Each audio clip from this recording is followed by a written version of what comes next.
Hello lovely friends, here's a sneak peek of today's acrylic pouring that some beginners absolutely loved this week. Hello from Eve, hello from everybody at the workshop that I had recently. I'll be showing their delights a bit later. So thank you so much to all my subscribers and my lovely members, Linda and Jill. You really help keep my channel going. Please subscribe if you haven't already and you're enjoying my videos. Really do appreciate it. So welcome to my channel and let's have a look today of what we're going to be up to. So we've got an acrylic pouring technique that beginners really love, and there's a little bit of a hint there what we'll be using. Some hair dryers. Welcome to Talent Tuesday, another Talent Tuesday where Kim and I do whatever we fancy. Kim's link will be in the description and the comments below. So let's get started with this base paint. It's white, titanium white with a tiny touch of purple. It's amethyst purple. It's a really gorgeous purple by Dana Rowney. So I've covered my canvas with that and getting rid of all the air bubbles by using my blowtorch. And when you're acrylic pouring, the amount of air bubbles that come up always surprises me, but a little bit of blowtorching can always pop those bubbles. And if you're having a tricky time with your paints, you can use a cocktail stick. So I'm using today navy blue, which is a mixture of ultramarine blue and a tiny bit of black, and one of my favourite reds, Bordeaux Red by Arteza. And now I'm using a little bit of another colour that I love as a favourite, which is a fluorescent yellow. I often use it as a gold replacement and it highlights beautifully. So I'm using a very simple colour palette today, and I'm knowing that the colour spectrum with the red and the blue and the slight touch of purple underneath are going to play really well together. There are no colours here that can muddy. Sometimes people purposefully muddy and purposely want to use brown and orange and clash the colours, which also can have such a dynamic effect. But today I'm using these colours to play together. I've got actually an example of some really interesting combinations of orange and brown later on in this video as I display the students' work from a workshop I had really recently. And we did the Dutch pour technique, and there was a whole range of experiences from the different people attending, and I was amazed at how well people picked up on things. And I would just go around and adjust the angle of the hairdryer or just watch what they're doing. And they were so hungry to get into it, and they did so well. So I can't wait to show you their pieces. So the hairdryer goes down and out. I'm doing a bit of a butterfly effect. So can you see how vertical the hairdryer is to begin with? And you keep about 3 to 4 inches away from the paint and then blow it to the side, depending on the effect that you'd like. So I'm after a feathered effect, a bit of a winged effect. And this particular painting is a bit of an experiment for a commission that I'm doing. I'm going to do a really brightly coloured one, but today I'm just using these paints to see the effect of this very simple colour palette together. I don't think I need to use that many more colours. Sometimes it's overkill with colours. I had a whole range of colours left over from this workshop, a little bit of each, and I tried doing a painting with all the colours and it was just too much, because I've never normally had the whole spectrum of colours at one time. I've combined lots of different ones together, but not had, say, I think there was literally about 18 colours. So I'll show that in another video. It was okay, but you get such a nice effect by using a simple colour, but just choosing the colours that are going to make a rainbow colour.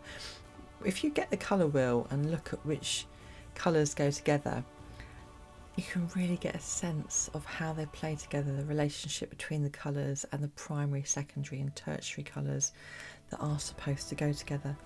So I'm laying down these colours now. I'll tell you a bit more about the colour wheel in a second, but I'm just literally going almost diagonally across because I want to have a feathered effect in 2 directions on this piece. And so I'm literally layering in a similar way that I did last time, but I'm adding a little bit more red this time, and I'm layering it in a slightly different way, so you will see a slightly different colour combination. So as I did the first time, I'm putting down the base paint around the paint, which acts as a surface to blow the paint around. It helps the paints on top to blow more easily. You can see quite a lot of paint goes down, and this time I'm using the thin edge of the hairdryer to blow one way, and I'm using the thick edge of the hairdryer to blow another way. Completely different effects. Now this is where I'm going over the part that was blown by the thin edge 2 or 3 times, so you might want to replay that bit and see how it turned out. But I'm so pleased at how this turned out. So much of this is in the prep, and you can see how quickly the actual blowout went. So let me know if you have any questions, if you have anything you'd like to ask about. And look at that green and yellow that's come out because of a slightly different layering. I'm going to play with that combination differently. Thank you so much for being here, and look at the beads of colour and how the cells were created. There's a tiny bit there in the base paint of Australian Floetrol, tiny bit, and that's why those beads have come up. That's random, and that was already in the base paint, which was mixed in previously. You can use a palette knife and or a cocktail stick to create a real blending of colour, and you can see there I'm actually adding colour. So in this case it's the fluorescent yellow, and I'm very gently going on the surface of the paint, adding it, and then I'm going over it with a cocktail stick, and depending on where I touch the cocktail stick first, like if I'm going from red through the yellow, you can see the different effects that are coming out. This way I'm using just a combination of red and yellow to mix, and there I'm starting off from the red and going through the yellow, and sometimes I start from the white base paint and go through that way. See, I'm going from the red into the white just because I want, and then from the navy into the white because I would like different effects. And there's a bit of red that I put on the cocktail stick to go into the navy and around.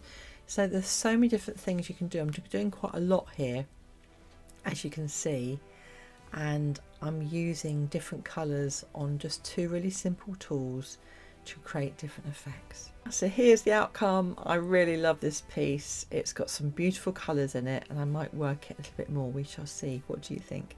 So here is the beautiful space that I've been using recently for my workshops. It's a lovely garden for us all to sit in at lunchtime or in breaks, and it's really peaceful and quiet. Really love it. All the students seem to really love it as well, and everyone was sat having their lunch at lunchtime. So I'm now going to show you a bit of a demo that I did for my class in this workshop.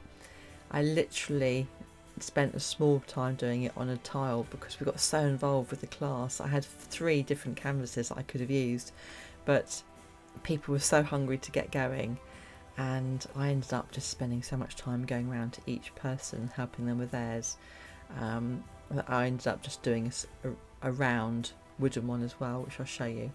And I just suggested to someone who had tried it before, would you like to do a split base? And then that caught on, and a few people wanted to do that as well.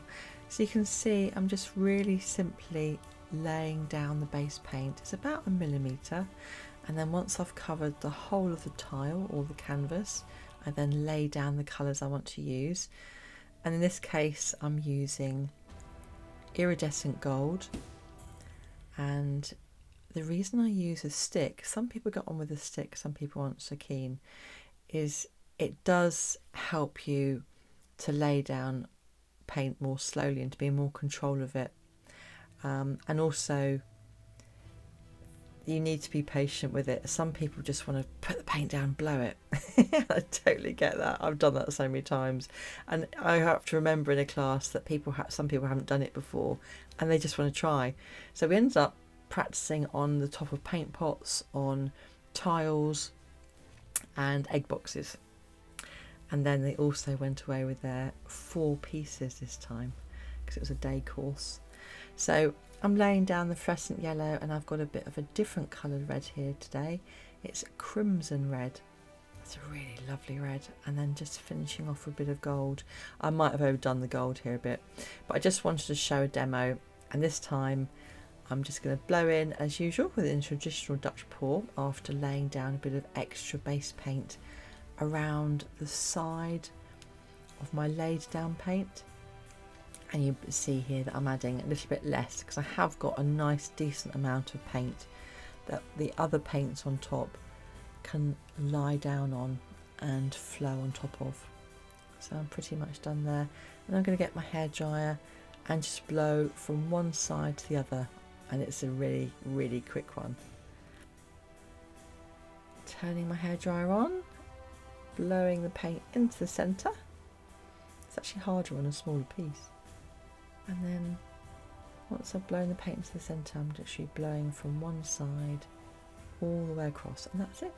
And I did another split base, a lovely little butterfly.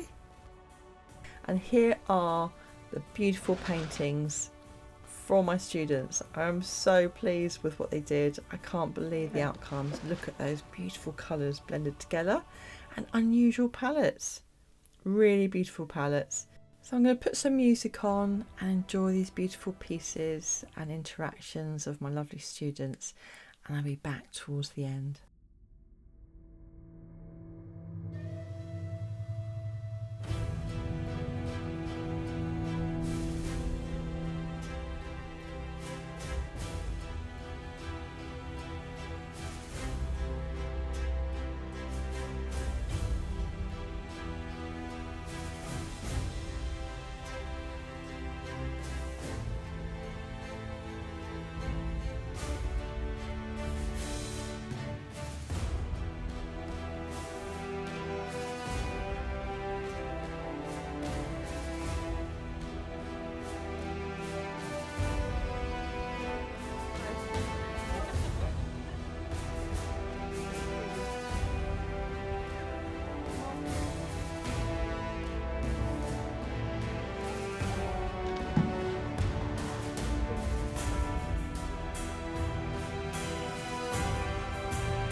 It's a real honour to teach this workshop. I've had some amazing people in this class. I'm so impressed by how they dealt with obstacles and how they just had a fun time. We just had such fun, and it was restorative at the same time. And thank you so much to Pietro, who brought some colour wheels with him. We're definitely going to have a look at those another time. It's amazing how quickly a day could go, isn't it? And every person brought something unique and wonderful to the day, and I absolutely love teaching fluid art. What did you think of all their amazing creations? I hope you enjoyed this acrylic pouring technique today. I really enjoyed just focusing in on the Dutch pour and just playing with it massively with my students. We had such fun. Bye from Eve as well today. Have a lovely day. Please let me know what you think in the comments below, and let's go and see what the amazing Kim and wonderful friend Kim from Kim's Art Alchemy is up to today. Keep shining. Don't forget your art is a piece of you, and I hope to see you again soon. Bye.